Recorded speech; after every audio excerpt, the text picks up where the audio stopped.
Hello, ഇന്ന് ഞാനൊരു പുതിയ റെസിപ്പി ആയിട്ടാണ് വന്നിട്ടുള്ളത്. ഇതെന്താണെന്ന് നിങ്ങൾക്ക് മനസ്സിലായോ?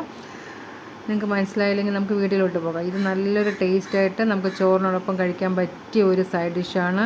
ഇത് നന്നായിട്ട് നമുക്ക് ഉണ്ടാക്കിയെടുക്കാനായിട്ട് പറ്റും. എന്നാൽ നമുക്ക് വീഡിയോയിലോട്ട് പോകാം. അപ്പോൾ അതിനായിട്ട് ഞാൻ ഇവിടെ എടുത്തിരിക്കുന്നത് കത്തിരിക്കയാണ്. കുറച്ച് വലുപ്പമുള്ള കത്തിരിക്കയാണ് ഞാൻ എടുത്തിരിക്കുന്നത്. അപ്പോൾ ഇങ്ങനെയുള്ള കത്തിരിക്ക വേണം നമ്മളിത് ഉണ്ടാക്കാനായിട്ട് എടുക്കേണ്ടത്. ഇനി നമുക്കതിൻ്റെ ഞെട്ട് ഭാഗമൊക്കെ ഒന്ന് കട്ട് ചെയ്ത് കൊടുക്കാം. രണ്ട് വശവും നമുക്ക് കട്ട് ചെയ്തെടുക്കണം.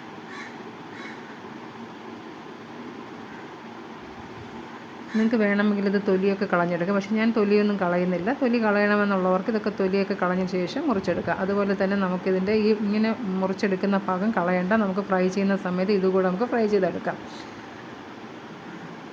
ഞാൻ ഈ ഞെട്ടിൻ്റെ ഭാഗം ഒന്നുകൂടെ ഒന്ന് കട്ട് ചെയ്തെടുക്കുന്നുണ്ട്.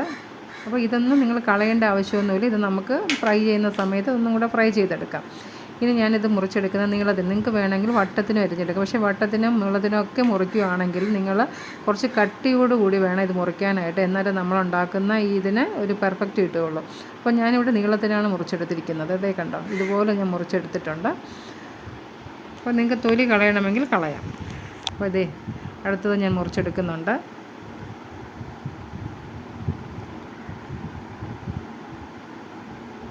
ഇതുപോലെ നമുക്ക് നീളത്തിന് കുറച്ച് കട്ടിയിലെല്ലാം മുറിച്ചെടുക്കാം. ഞാനിവിടെ ഒരെണ്ണം എടുത്തത്. അപ്പോൾ ഞാനിത് 3 പീസാണ് ഞാനിത് ഉണ്ടാക്കാനായിട്ട് എടുത്തിരിക്കുന്നത്. അപ്പോൾ നിങ്ങളുടെ ആവശ്യത്തിനനുസരിച്ച് നിങ്ങൾക്ക് അത് എടുക്കാം. പക്ഷേ നിങ്ങൾ എപ്പോഴും മുറിച്ചെടുക്കുമ്പോഴത്തേക്കും എണ്ണം കൂട്ടാൻ വേണ്ടി തീരെ നൈസായിട്ട് അരിഞ്ഞ് കളയരുത്. എപ്പോഴും നമ്മൾ കുറച്ച് കട്ടിയിൽ വേണ്ടത് അരിഞ്ഞെടുക്കാനായിട്ട്. ഞാൻ എല്ലാം അരിഞ്ഞെടുത്തിട്ടുണ്ട്. ഇപ്പോൾ ഞാൻ 3 പീസും എടുത്ത് വെച്ചിട്ടുണ്ട്. ഇത് നമുക്കൊന്ന് വെള്ളത്തിലൊക്കെ ഇട്ട് അതിൻ്റെ കറയൊന്ന് കളഞ്ഞെടുക്കണം. ഇതേ കണ്ടോ, ഇതുപോലെ വേണം അരിഞ്ഞെടുക്കാനായിട്ട്. ഇത് ഞാൻ നന്നായിട്ട് അരിഞ്ഞെടുത്തിട്ടുണ്ട്. ഇനി നമുക്കതൊക്കെ ഒന്ന് വെള്ളത്തിലിട്ട് എൻ്റെ കറ കളയാം. ഇനി ഞാനൊരു പ്ലേറ്റിലേക്ക് കുറച്ച് മുളക് പൊടി ഇട്ട് കൊടുക്കുന്നുണ്ട്. ഇത് കാശ്മീരി മുളക് പൊടിയാണ്. ഇനി അതിലേക്ക് നമുക്ക് കുറച്ച് മഞ്ഞൾപ്പൊടി ഇട്ട് കൊടുക്കാം. ഇനി ആവശ്യത്തിന് ഉപ്പ് കൂടെ ചേർത്ത് കൊടുക്കണം. ഇനി കുറച്ച് വെളിച്ചെണ്ണ കൂടെ ഒഴിച്ചിട്ട് നന്നായിട്ട് നമുക്കതൊന്ന് കുഴച്ചെടുക്കണം.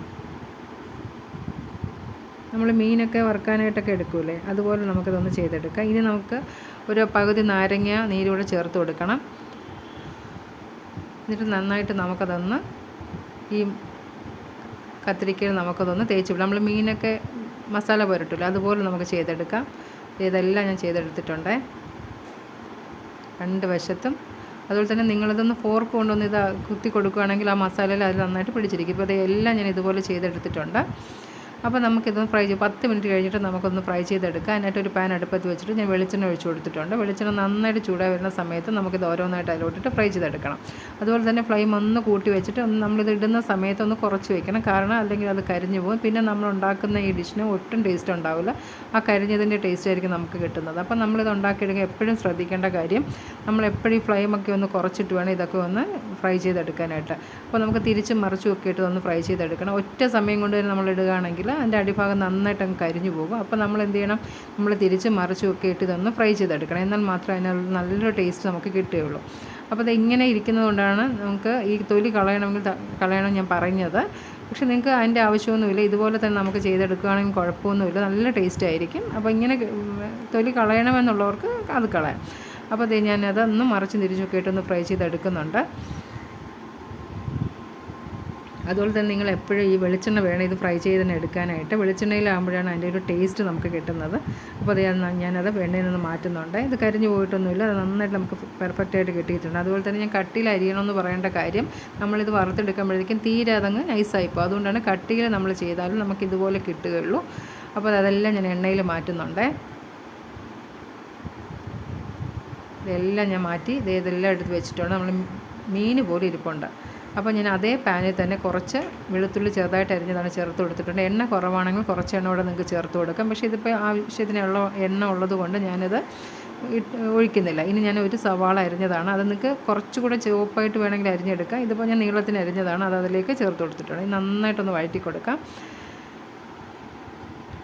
വേറെ എണ്ണ ഒഴിക്കേണ്ട ആവശ്യമൊന്നും വന്നിട്ടില്ല. നിങ്ങൾക്ക് വേണമെങ്കിൽ നിങ്ങൾക്ക് ആ ഒഴിച്ച എണ്ണയുടെ അളവനുസരിച്ച് നിങ്ങൾക്കത് എടുക്കാം. അപ്പോൾ ഇത് നന്നായിട്ട് ഞാനതൊന്ന് വഴറ്റി കൊടുക്കുന്നുണ്ട്. നമുക്ക് ചോറിനൊപ്പം കഴിക്കാൻ നല്ലൊരു വെജിറ്റേറിയൻസിനൊക്കെ പറ്റിയൊരു ഡിഷാണ്.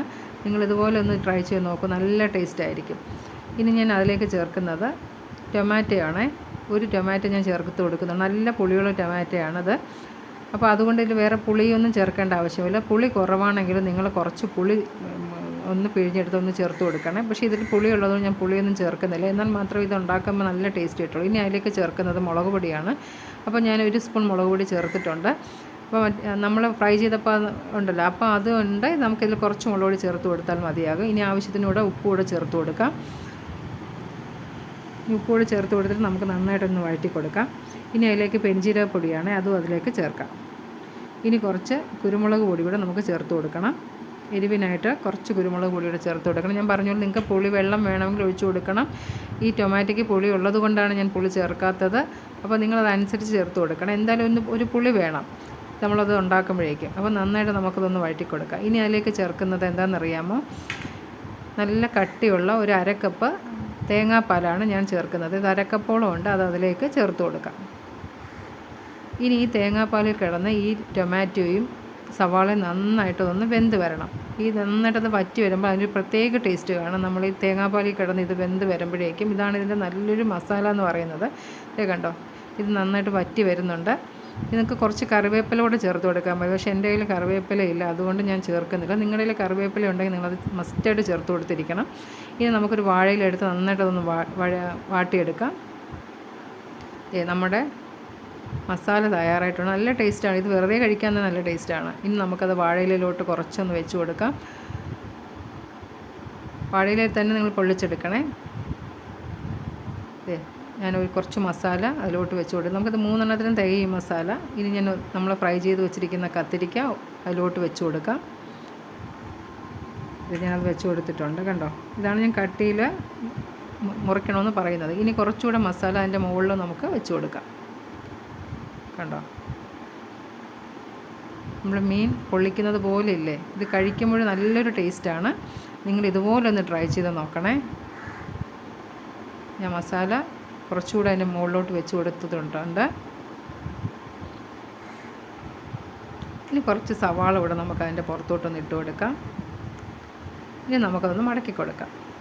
വാട്ടിയതുകൊണ്ട് നമുക്ക് പെട്ടെന്ന് തന്നെ അത് മടക്കിയെടുക്കാനായിട്ട്, വാട്ടിയതിന് ശേഷം മാത്രമേ നിങ്ങളിതുപോലെ ചെയ്യുക, അല്ലെങ്കിൽ നമ്മുടെ വാഴയില പൊട്ടിപ്പോകും. ഇതേ നന്നായിട്ട് പൊതിഞ്ഞെടുത്തിട്ടുണ്ട്. നമ്മൾ മീൻ പൊള്ളിക്കുന്നത് പോലെ നല്ലൊരു ടേസ്റ്റാണ്. ഇനി നമുക്കൊരു വാഴനാര് കൊണ്ട് അതൊന്ന് കെട്ടിക്കൊടുക്കാം. ഇനി ബാക്കിയുള്ള ആ 2 എണ്ണം നമുക്കിതുപോലെ തന്നെ ചെയ്തെടുക്കാമേ. വാഴനാര് കൂടെ ഞാൻ കെട്ടിക്കൊടുക്കുന്നുണ്ട്. ഈ ബാക്കിയുള്ളതൊക്കെ ഞാൻ ഇതുപോലെ തന്നെ ചെയ്തെടുത്തിട്ടുണ്ടായിരുന്നേ. വാഴയില തന്നെ പൊള്ളിക്കുന്നതാണ് അതിൻ്റേതായ ടേസ്റ്റ്. എല്ലാവർക്കും ഇഷ്ടപ്പെടും. നിങ്ങളതൊന്ന് ട്രൈ ചെയ്ത് നോക്കൂ. എന്നിട്ട് നിങ്ങളതെനിക്ക് ഫീഡ്ബാക്ക് അറിയിക്കൂ. ഞാൻ 3 എണ്ണം ഇതുപോലെ തന്നെ എല്ലാം റെഡിയാക്കി വെച്ചിട്ടുണ്ട്. കണ്ടോ, ഇതുപോലെ മീൻ പൊള്ളിക്കുന്നത് എങ്ങനെയാണ് അതുപോലെ ചെയ്തത്. ഇനി ഒരു തവ ഞാൻ അടുപ്പത്ത് വെച്ചിട്ടുണ്ട്. അതിലേക്ക് കുറച്ച് വെളിച്ചെണ്ണ ഒഴിച്ച് കൊടുക്കാം. നിങ്ങളെപ്പോഴും എന്തെങ്കിലും ഓയിൽ ഒഴിച്ച് കൊടുത്തിരിക്കണം. എന്നിട്ട് നമുക്ക് ഓരോന്നായിട്ട് ആ ദോശക്കല്ലിലോട്ട് വെച്ച് കൊടുക്കാം. നിങ്ങൾക്ക് ചട്ടിയിൽ വേണമെങ്കിൽ ഇതുപോലെ ഒളിച്ചെടുക്കാം. ഇപ്പോൾ ദോശക്കല്ല് തന്നെ വേണമെന്നില്ല. നമ്മൾ മൺചട്ടിയിൽ കുറച്ചൊന്ന് എണ്ണ ഒന്ന് സ്പ്രെഡ് ചെയ്തിട്ട് ഇതുപോലെ ഒന്ന് വെച്ചിട്ട് നമുക്കൊന്ന് അടച്ച് വെച്ചിട്ട് ഒന്ന് പൊള്ളിച്ചെടുക്കാം. അത് നല്ല ടേസ്റ്റാണ്. ഞാൻ അങ്ങനെയും ചെയ്ത് നോക്കിയിട്ടുണ്ട്. ഇതിപ്പോൾ ഞാൻ ദോശക്കല്ലാണ് കാണിക്കുന്നത്. അപ്പോൾ അതേ കണ്ടോ, അതിൽ കിടന്ന് നന്നായിട്ട് ഇതൊന്ന് മൂത്ത് വരണം. എന്നിട്ട് നമുക്കൊന്ന് മറിച്ചിട്ട് കൊടുക്കാം. നമ്മൾ മീൻ പൊള്ളിക്കുന്നത് പോലെ തന്നെയാണ്. പക്ഷേ ഇത് തുറന്ന് നോക്കുമ്പോഴല്ലേ അറിയാവൂ ഇത് എന്താണെന്നുള്ളതെന്ന്. നമുക്കിതൊന്ന് റെഡി ആയിട്ടാണ്. നമുക്കതൊന്ന് പ്ലേറ്റിലോട്ട് മാറ്റി വയ്ക്കാമേ. നല്ല ടേസ്റ്റ്. നിങ്ങളിത് ചൂടോടെ തന്നെ കഴിച്ച് നോക്കുക. നല്ല ടേസ്റ്റ് ആയിരിക്കും. ചോറിൻ്റെ കൂടെയൊക്കെ കഴിക്കാൻ, ചപ്പാത്തി ഏതിൻ്റെ കൂടെ വേണമെങ്കിലും നമുക്ക് കഴിക്കാനായിട്ട് പറ്റുന്നൊരു ഡിഷാണ്. അപ്പോൾ നമുക്കിതൊന്ന് തുറന്ന് നോക്കാം. നല്ല മണമാണ്. ഈ വാഴയിലയുടെയൊക്കെ മണമെന്ന് പറയുന്നത് എന്തെന്നൊക്കെ അറിയാമല്ലോ അല്ലേ. അപ്പോൾ ഞാൻ തുറന്ന് നോക്കുന്നുണ്ട്. കണ്ടോ, നല്ല ടേസ്റ്റാണ്. നിങ്ങളെല്ലാവരും ഇതുപോലെ ഒന്ന് ട്രൈ ചെയ്ത് നോക്കണേ. ട്രൈ ചെയ്ത് നോക്കിയിട്ട് എനിക്ക് കമൻറ്റ് ഇടണം കേട്ടോ.